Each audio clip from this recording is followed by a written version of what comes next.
Mr. Axford? Pretty good for someone who's never seen the Green Hornet, Mr. Wilman. I have your descriptions in the Sentinel to thank for that. Lady, they've all been stars in the Chamber of Evil at one time or another, and most of them of death row, I might add. Colonel Stan O'Blaine, who never was a colonel, and who found that buttermilk was the most effective means of feeding arsenic to half a dozen wealthy widows. Jake Ragg, who insisted he killed on the instruction of the little people, and suggested that they be hanged instead of him. James Rankert, Mr. Axford, my partner and historian. Well, he knows more about those figures than the authorities. The scar. Identity unknown. For years before the arrival of the Green Hornet, the star of the Chamber of Evil. Urbane, ruthless, contemptuous of the police, he killed by using a white scarf as a garrote. He was never captured. And then, more than 20 years ago, he simply vanished. But even the greatest can be replaced, as will the Green Hornet himself one day. Now, if you'd like to take your photographs, I'll be at the library pretty late, Peter. I'm revising my lecture notes considerably to relate our guest to our new star. I may still be here when you get back, James. My workroom needs tidying. Paul will let you gentlemen out and lock up when he leaves. Thank you all.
Another challenge for the Green Hornet, his aide Kato, and their rolling arsenal, the Black Beauty.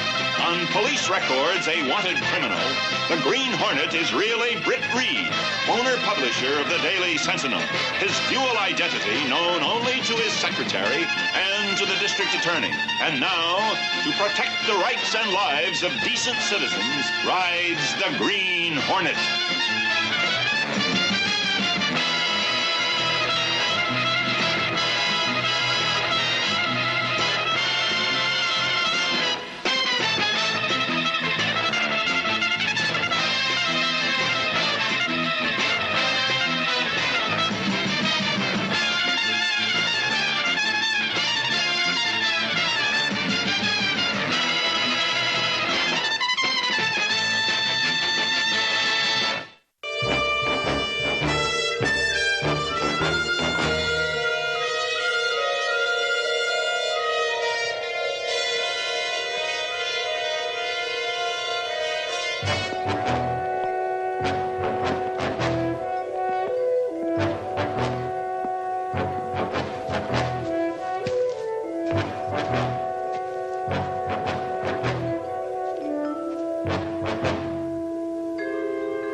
5 feet away from me. And then he started coming at me with this scarf. He walked kind of strange and funny, stiff-like, and his face, what I remember of his face, what I could see of it, it was kind of glossy-like. Like wax, you mean? Yes, it was kind of shiny like that. Yes, well, thank you, miss. Mr. Graham here will take you to the photo gallery. I'll have a reporter take your story. Thank you.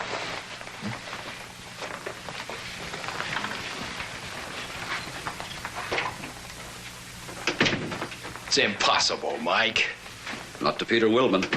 He isn't given much of a chance to live. She couldn't have made that story up. I was in the squad room at the 21st passing the time of evening with Sergeant Doyle when she came in. Mike, the desk wants you. A park policeman spotted a bearded man. He lost him in the fog, but he found a dead man lying beside a park bench. He said he'd been strangled.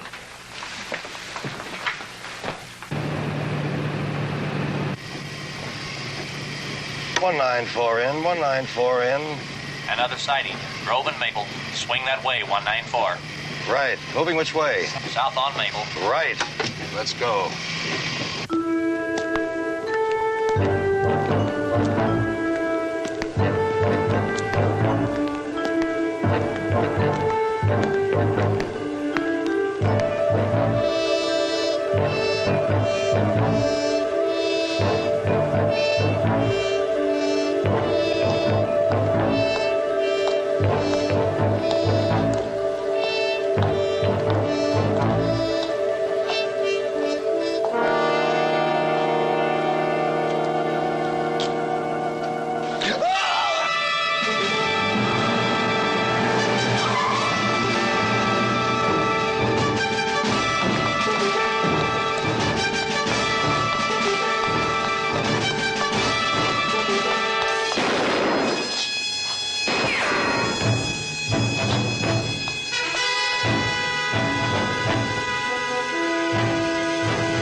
Hi, Frank. Will you word?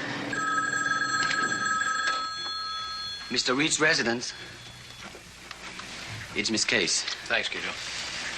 Yes, Miss Case? Mike just called from police headquarters. The scarf was just interrupted during an attack. One of the officers thinks he might have wounded him, probably in the left shoulder. And then they lost him in the fog. Thanks. How are you coming with that research? Well, there isn't very much so far. Do you still want me to come by after I've finished? Since the man's still at large, yes. Still at large.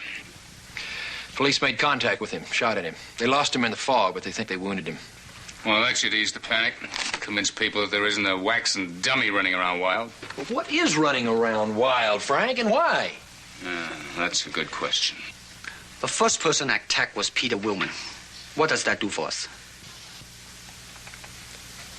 That gives us a direction.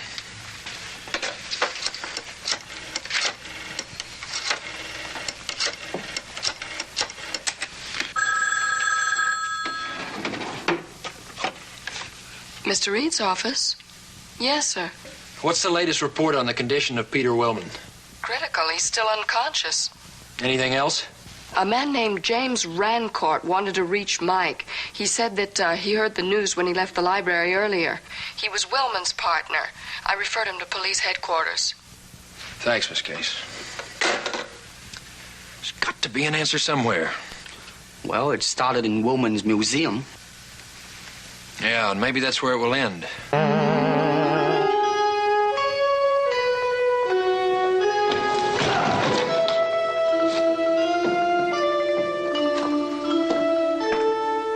if you can locate the light switch.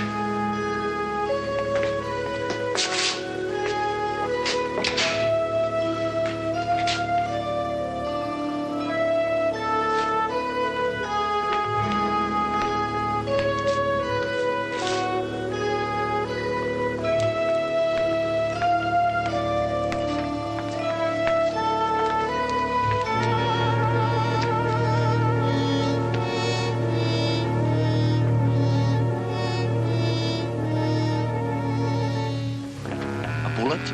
Yes. and the clothes are damp. There are many legendary figures of evil in the Orient. Some people say they are often driven back to action by their own malevolence.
Who is this James Rancourt who wrote this?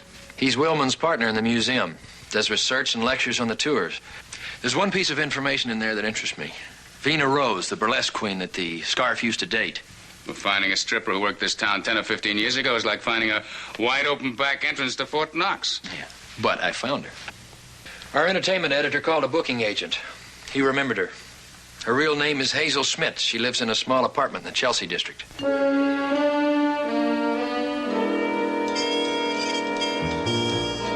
What do you want to talk to me about? Who was the Scarf? What was his real name? I don't know. Have you ever been to the Wax Museum and seen the figure they have of him there? No. Oh, I couldn't stand it. When was the last time that you saw him? Well, I was leaving the Burley house, and I was going to go to a hamburger joint to get a hamburger.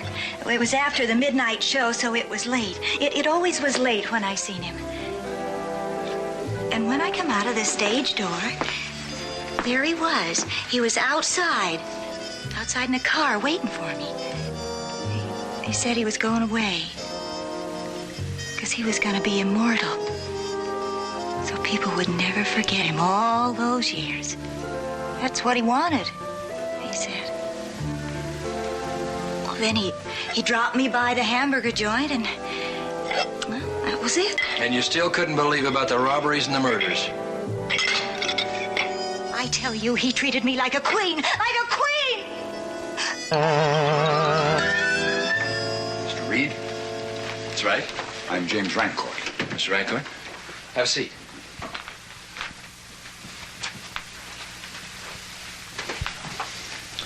How would you like to make $1,000 for a day or two's work? I'd like to make $1,000, Mr. Reed, but I'm not aware of anything I could do to earn it. Mr. Axford tells me that you're the researcher for the Willman Museum. Yes, and his partner. It has been a long and fruitful association. And you'd made a thorough study of the Scarf? Yes. I had hoped to publish a book on the man. I found him fascinating. He was quite peculiar in his invincibility. How do you feel about the Scarf being at large tonight? Oh, I shudder. But I fear we shall have to accept what people have seen. Good. Make that the tone of your article. Is your research material readily accessible? The main body of it is at the museum. Fine. I'd like for you to go through the Sentinel's files and select some pictures to go with your article. Then you can pick up your research material. It's always good to give photographic proof to your readers. Mr. Reed, unfortunately, I'm not a very fast typist. Mr. Rancourt, we have a lot more typists here than we have researchers.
are you doing here?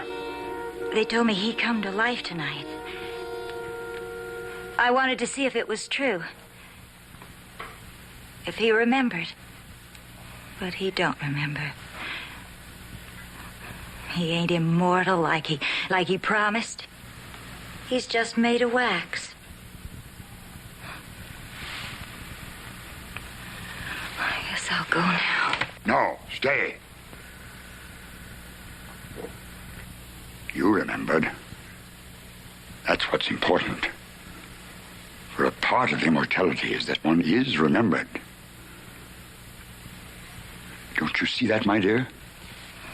I don't know. Attila the Hun is immortal. Jack the Ripper, Bluebeard, Captain Kidd. The great intellects wrestle with the problem of what impelled them to their greatness. And now, Vina, the scarf joins that exalted company. You're the scarf. No, that is the scarf. I am the vessel of his immortality, the Boswell to his Johnson. You called me Vina. You wouldn't have known who I was if you wasn't. I can hear it in your voice. I can see it in your eyes. You're the scarf. Now you have gained a sort of immortality of your own, because you will be his last victim. In a few weeks, when we have put in place the new scene based upon what the police will find here tomorrow, you will not appear as you do now. But as I recall you then, I promise it, Vina.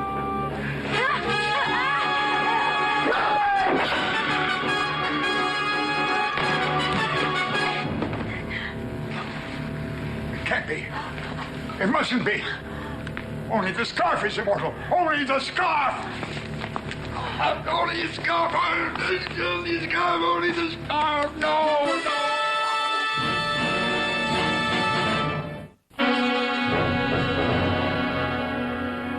Since you have refused the services of a lawyer for this interrogation, Mr. Daniels here has been appointed to protect your interests.